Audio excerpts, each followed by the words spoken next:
সেজদায় বান্দা আল্লাহর সবচেয়ে কাছাকাছি থাকে। এই সময়ে বেশি বেশি দোয়া করতে রাসূল সাল্লাল্লাহু আলাইহি ওয়াসাল্লাম তাগিদ দিয়েছেন। দোয়া করলে ডাইরেক্ট কবুল হবে ইনশাআল্লাহ। পিতা মাতার খেদমত করে দোয়া করেন, দোয়া কবুল হবে ইনশাআল্লাহ। এখন তো পিতা মাতার খেদমত মানুষ করতে চায় না। এটা সেই যুগ যে যুগে পিতা মাতার সাথে বাবার খেদমত করে দোয়া করেন, দোয়া কবুল হবে ইনশাআল্লাহ। কোরআন তেলাওয়াত করে দোয়া করেন, দোয়া কবুল হবে ইনশাআল্লাহ। মনে করেন শেষ রাতে উঠেছেন, মানে শেষ রাত বলতে বোঝাচ্ছি এই ধরেন যে 2টার পর থেকে 2টা 2:30টার পর থেকে নিয়ে ফজর পর্যন্ত শেষ রাতে উঠেছেন। এই সময় আপনি যা দোয়া করবেন ইনশাআল্লাহ কবুল হবে।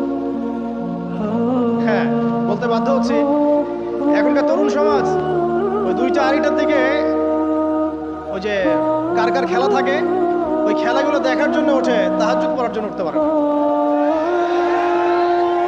অথচ আল্লাহ পাক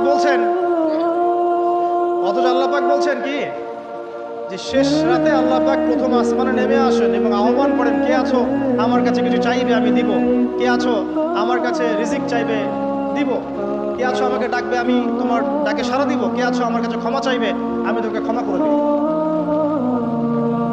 প্রিয় যুবক ভাইরা, আল্লাহকে মূল্যায়ন করতে শেখুন।